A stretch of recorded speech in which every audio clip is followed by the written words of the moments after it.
Welcome to the Esports Report. I am your lovely host, Ashley Hodge, and hopefully I sound a lot better. I mentioned this in the last podcast episode, but I did not mention this in the YouTube episode that I recently joined the Knights of the Last Call Discord because I wanted to play Pathfinder 2E and I wanted to GM Pathfinder 2E. And my husband showed me a thread that was for, audio help. And I ended up running into Ben, who works on the Last Call, Knights of the Last Call podcast. And he was able to recommend a USB mic for me. So what I'm currently using is the Shure M7. It's a USB mic. It is a XRL mic too, but I don't have an interface to like plug that into. So I'm just using it as a USB. So I'm pretty excited about that. So let's talk about today's episode. So today's episode is going to be a deep dive into the GHSA Esports Bylaws. I feel like a lot of coaches or schools, students and parents don't know how to get to the bylaws. So I'm going to show you how to get there. I'm going to show you where you can find it, and then we're going to analyze and look at them together. Alrighty, so the first thing I'm going to show you is how to find the GHSA Esports Bylaws. So I'm going to share my screen with you. And there we go. So I am currently at GHSA.net. That is the Georgia High School Association website. So once you get to this site, you're going to go over here where it says Quick Source in red. And it is the second option, Constitution and Bylaws. So if you click on that link, it's going to take you here, and you want to click on the very first one because that is the 2021-2022 bylaws.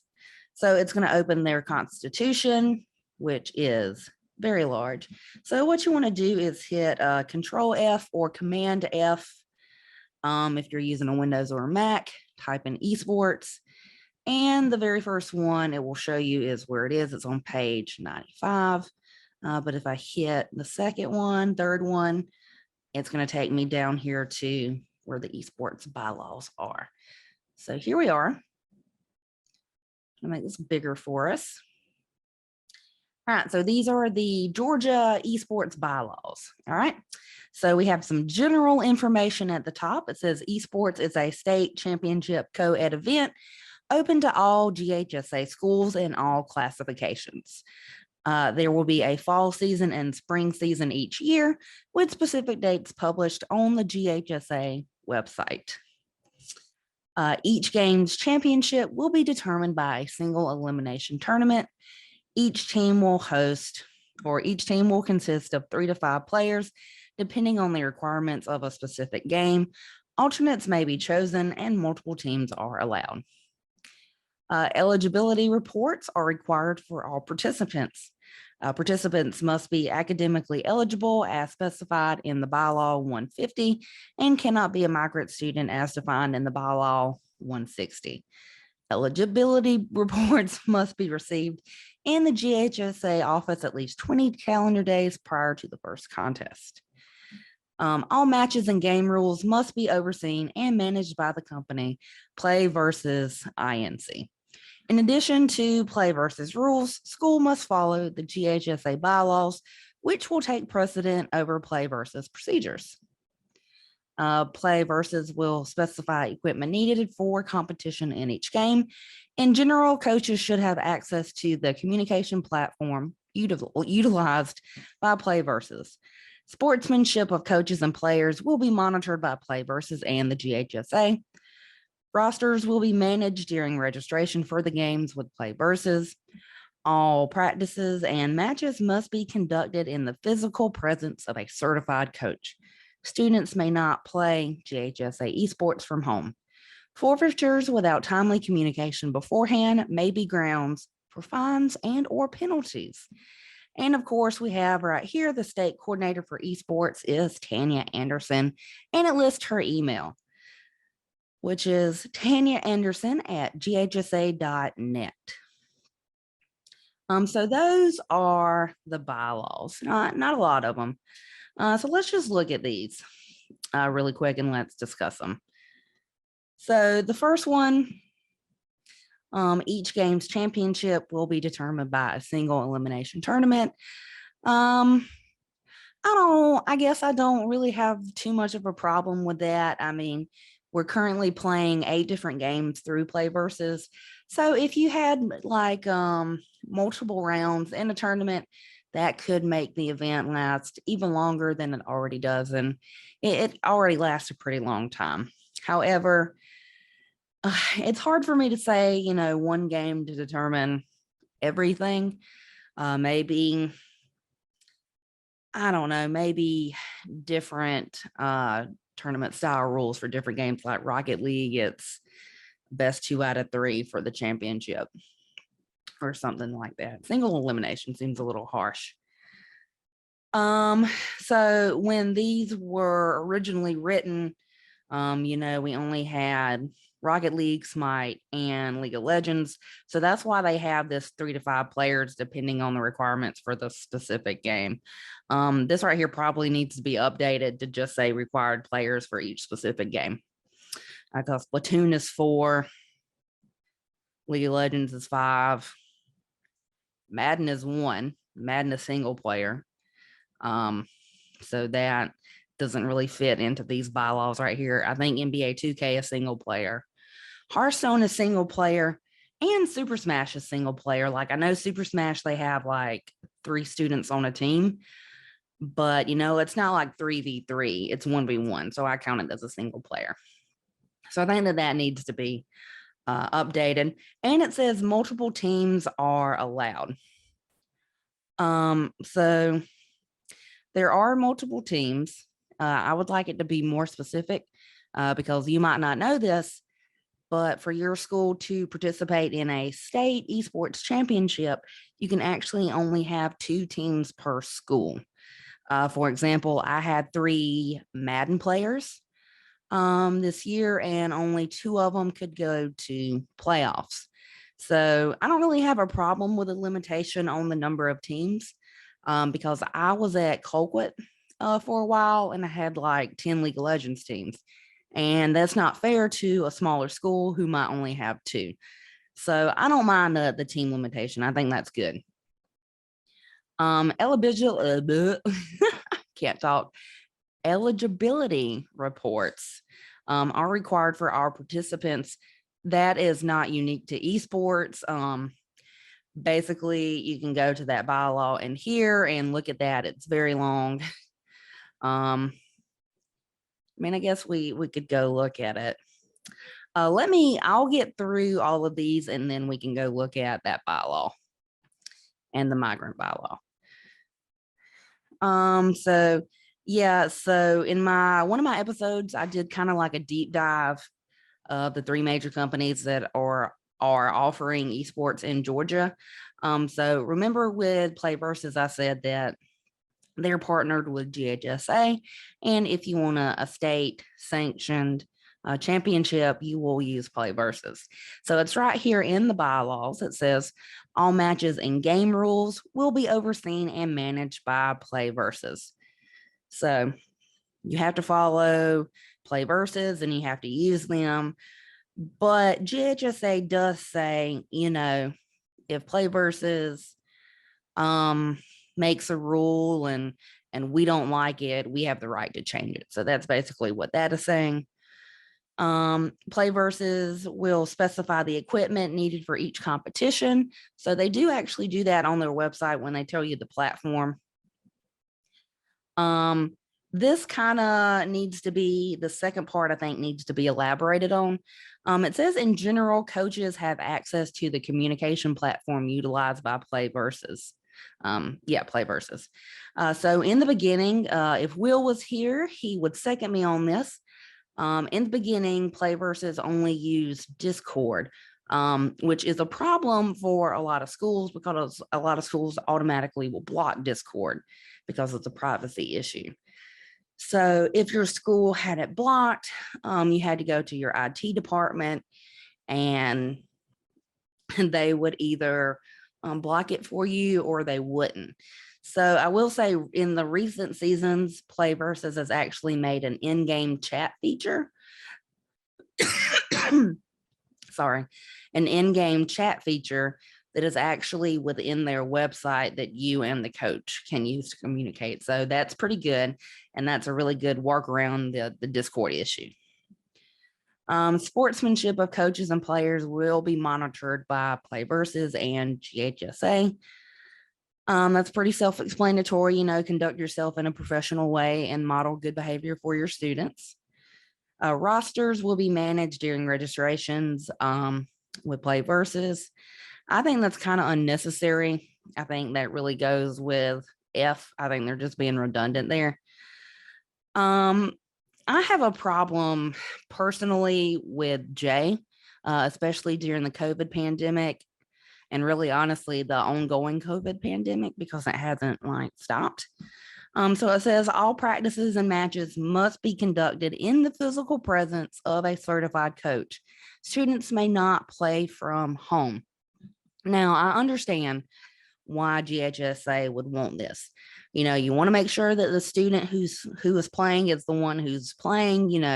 If they can play from home, they could lie. You want to make sure that an adult is there to monitor them, to make sure that they're not demonstrating toxic behavior in the chat, that they're doing what they're supposed to do. However, I think an exemption should have been made during the COVID pandemic, especially when all of the cases were spiking. And this is why. Let's say you have 5 kids and they want to make a League of Legends team. And you tell them, if one of you goes out with COVID or gets exposed, we don't have any substitutes. You're going to have to forfeit or play a 4v5. And they were fine with it, even though you recommended that they try to get extra people. And we ended up having a lot of forfeits. That was just a personal example from my school, but I know a lot of schools ended up having to forfeit.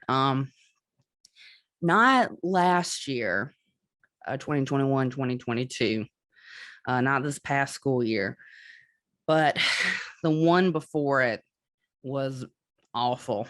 Yeah, I'll be honest, it was one of the worst esports seasons because of all the forfeits.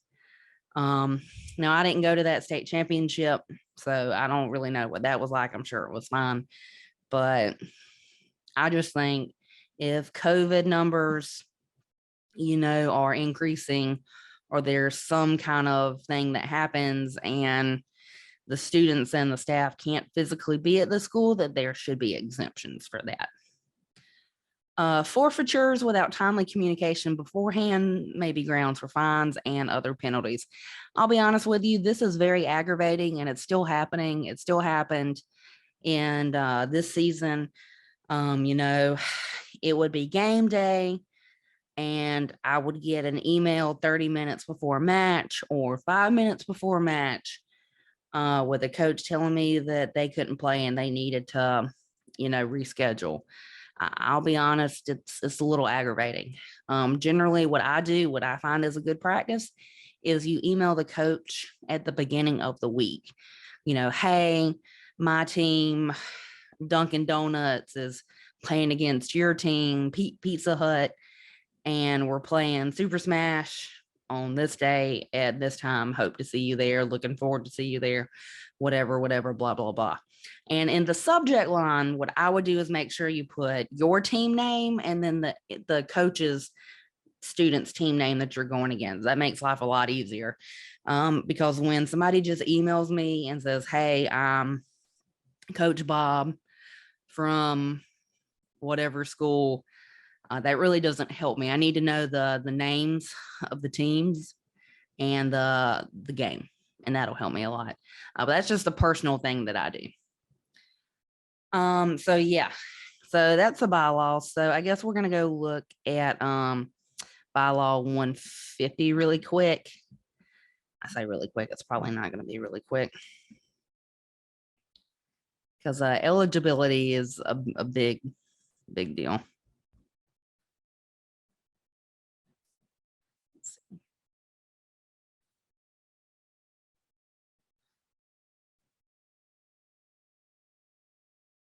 Mm-hmm.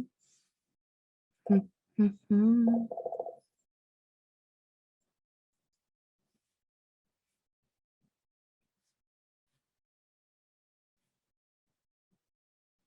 All right, give me a minute. Here we go. That's right here at the top. Okay, so it said 106. Let's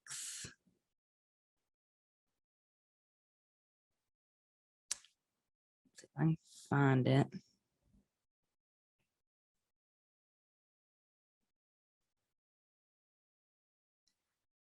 Okay, I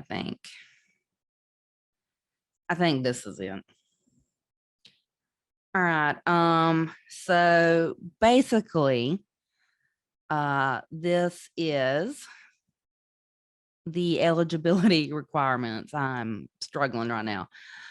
So what it says is students gain eligibility to practice or compete for the school in which they enroll after they have been certified by the principal of that school, after the forms have been processed by the GHSA office, and after the student has met the standards of academic requirements, age, semester in high school, residence in the school service area, transfer rules, and note it says students who are entering the ninth grade, they automatically can play.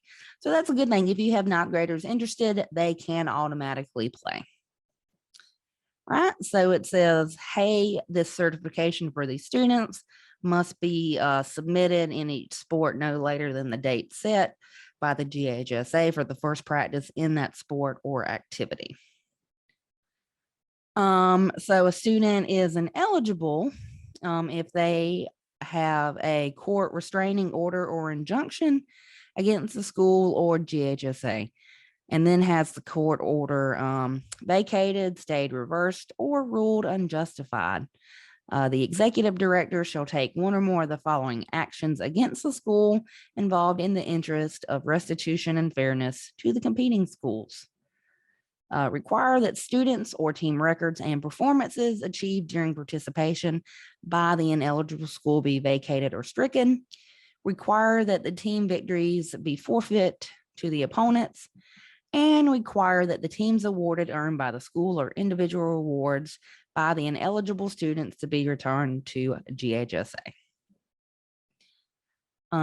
So to be eligible, you must be enrolled as a full-time student. Enrollment is defined as the fall semester when the student participates in a practice or contest before class begins, or the student attend classes.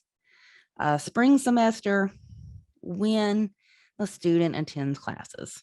And then a student must be enrolled in only one high school at a time. The student must be in regular attendance, and the student must take courses in total at least with 2.5 units that count towards graduation. Okay. And then they have a note right here if you're transferring from a block schedule.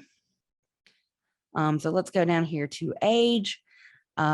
Basically, to participate in esports, you must not have reached your 19th birthday prior to May 1st, preceding the year of the student's participation. And then, of course, it talks about physicals and how you have to have those. Those are usually conducted at the school. I know our school has a special day when doctors come and do physicals. So you might want to talk to your school about that. So here's another thing about academics. The student has to have 8 consecutive semesters or 4 consecutive years of eligibility from the date of entry into ninth grade to be eligible for competition. A student is not considered to have entered the ninth grade when the high school level courses are taken if the student is regularly enrolled in a school in a grade below the ninth grade. Credits earned towards high school graduation, which are taken below the 9th grade, may be used when considering eligibility. The provisions of the 8th semester rule in the case of an individual student may be waived by the executive director upon presentation of evidence of true hardship beyond the student's control, or by the state executive committee upon a timely application by a member school for the placement of their spring or fall agenda. Okay, so there's that. And that's really all you need to, talk about. The only other thing, I don't think there's really anything else. The rest of this, if you want to, you can kind of read on your own. There is a rule about transfer students if your kid or student falls into that. So there you go. But I did want to go over those with you guys, especially coaches. So now that you know what they are. Yeah, I know we normally do the 1-minute rant, but it's really hard to rant during summer break. I mean, it just is. So instead, I would highly encourage you to comment down below and let me know what you think about the new mic. Hopefully you like it. So I hope everybody has a good rest of their day. And as always, feel free to contact us, Facebook, Twitter, email, if you want to come on the pod, if you have a topic idea that you want us to discuss. We love hearing from you guys. Yeah, so I hope you have a good day. Bye.